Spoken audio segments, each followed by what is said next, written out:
Coming up, and that started me thinking, could the Democrats be using the federal unemployment supplement for two reasons unrelated to COVID?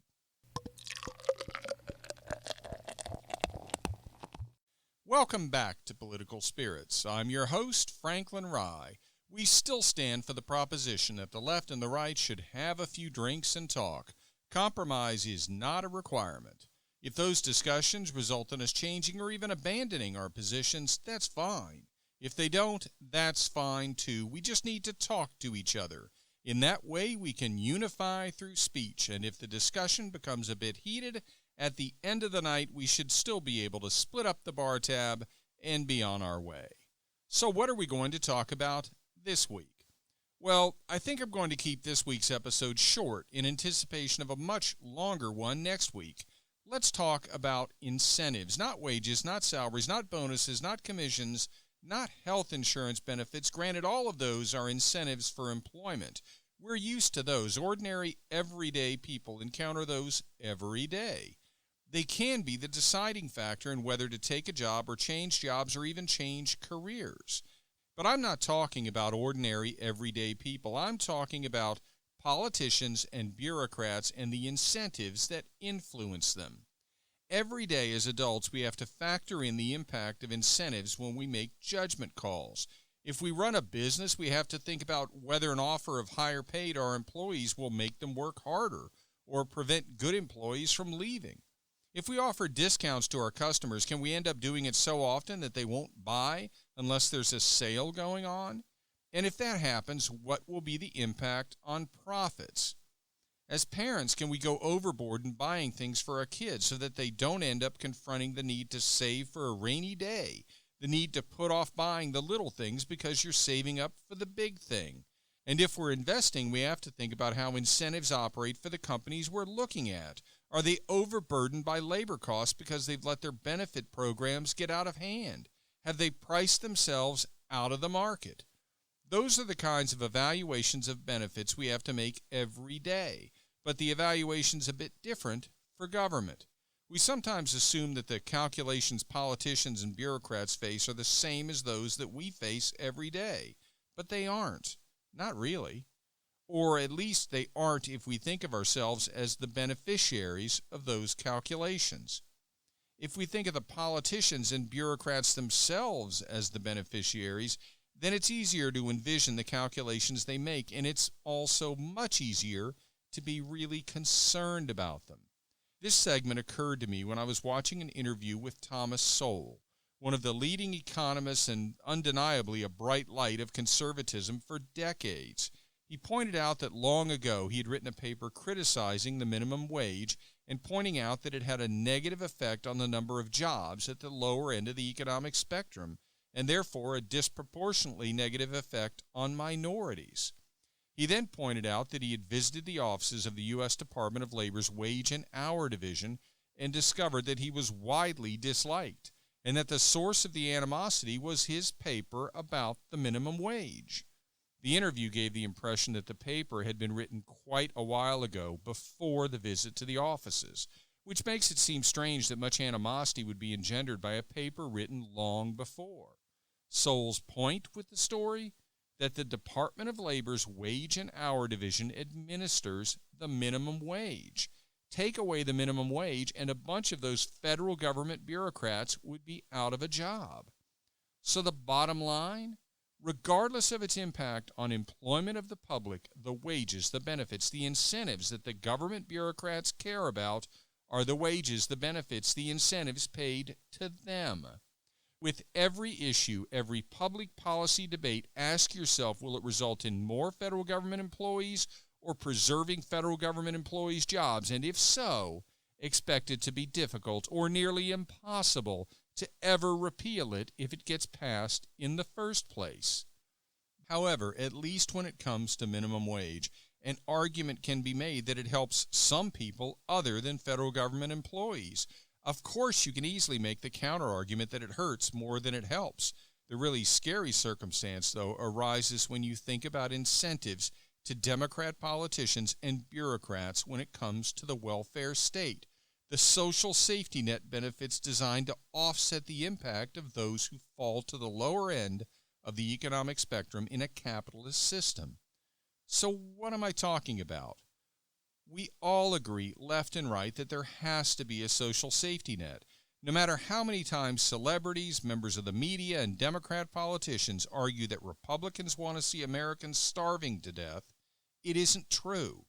As I've always said, the argument between the left and the right should always be about the level at which you set the social safety net so that it doesn't become a hammock, trapping those who fall into it, if and when they conclude that this is good enough and find themselves permanently entrenched at the bottom end of the economy.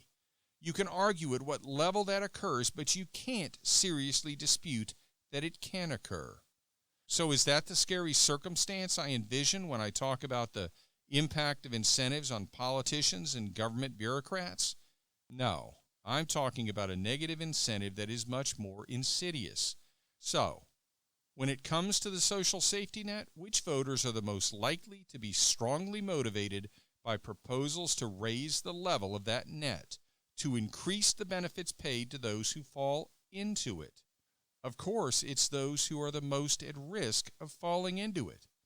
Logically, then, will those voters be the most energized by, be the most vocal about, be the most supportive of proposals to raise the social safety net and increase the benefits under the social safety net?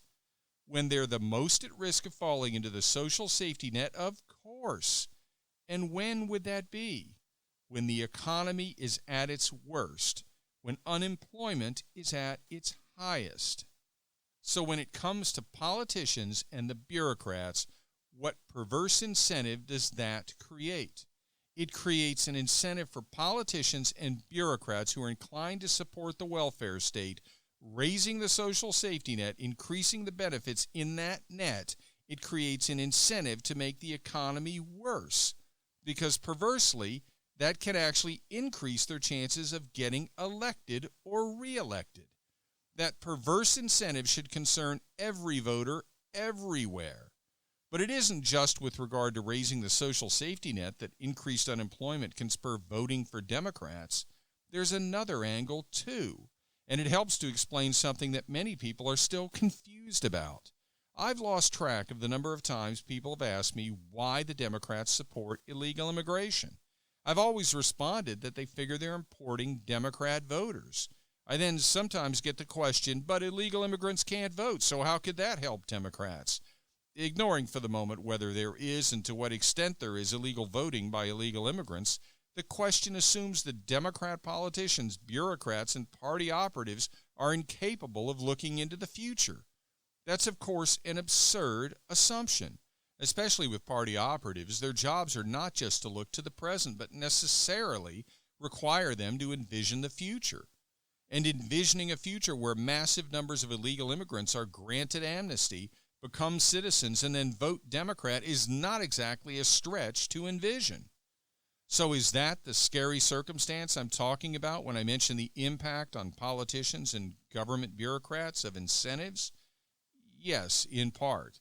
But the other part is something that occurred to me only recently, and rather than watching an interview with Thomas Sowell, what prompted me to think about this incentive and its impact on Democrats and society was an evening run to Wawa to pick up a sub. I'd been thinking about it for a while, devoting all of my analytical skills to arrive at the conclusion that I was going to have just the bread, not the entire sub, toasted, and that I was going to have them add jalapenos because I just wanted to kick it up a notch. Now, that's some deep thinking. So obviously it wasn't my decision about the components of my sub sandwich that had me thinking politically. Instead, it was my disappointment when I arrived at Wawa to find the deli closed. I was informed by a Wawa employee that they had a labor shortage and that if I came back at 10 p.m., which was the start of the next shift, they might have employees available so that they could reopen the deli. Now, I have to admit that I've been eating at fast food restaurants and sub shops for my entire adult life, and I've never encountered that. I've never encountered a restaurant closed for a shift because they had no employees available and they were unaware whether they were going to have employees for the next shift so that they could reopen. Even during the dot-com bubble in the late 1990s, when it seemed like every employer was having a hard time finding employees, I don't remember that happening. The fact that it's happening now, that lots of employers with employees paid at the lower end of the economic spectrum are having a hard time finding people to work, started me thinking politically. You've no doubt heard what I've heard, that much of the problem stems from the unemployment supplement paid as part of the COVID relief packages.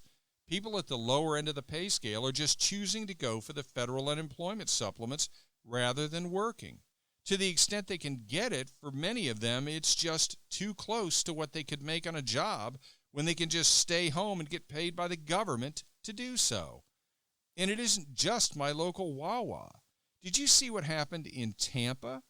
A McDonald's franchise operator was offering $50 to any person who would simply come in to apply for a job there. You heard that right. $50 just to come in and submit an application. That's incredible. And that started me thinking, could the Democrats be using the federal unemployment supplement for two reasons unrelated to COVID? Could they be prepping the public to accept the concept of universal basic income? Could they be trying to set that up as the next big Democratic talking point?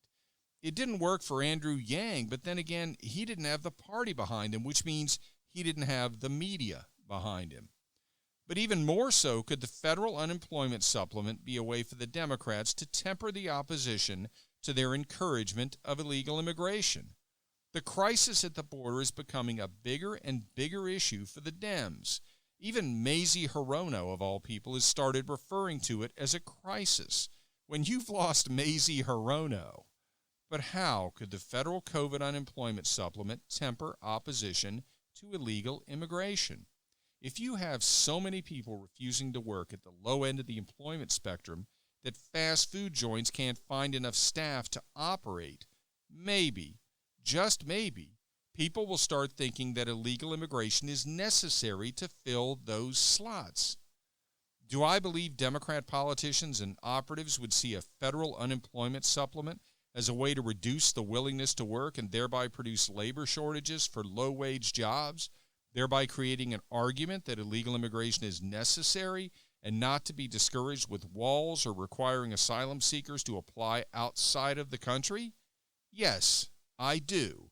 And I do believe huge numbers of Democrat politicians and Democrat Party operatives do in fact see illegal immigration as importing new Democrat voters, as an opportunity to import a new electorate rather than doing the much more difficult work of trying to satisfy the one that's already here. The question is, do many of the people who would otherwise vote Democrat see what I see? And does it bother them enough to stay home or to vote Republican? At this point, I have to admit, I don't know. By the time the midterms roll around, I'll have a much better idea, and no doubt we'll be talking about it between now and then. And whether it's about that or some other subject, we'll be talking next week, as always, with the release of the next episode of Political Spirits. Be sure to listen and tell your friends to do so as well, and like the podcast on Facebook at Political Spirits, and follow me and the podcast on Twitter at Franklin Rye. And remember, all episodes are now on YouTube as well, and the YouTube channel is named Political Spirits Network. If you're watching on YouTube, be sure to like and subscribe and hit the notification bell, and select all after you hit the bell. This is Franklin Rye. Thank you for listening.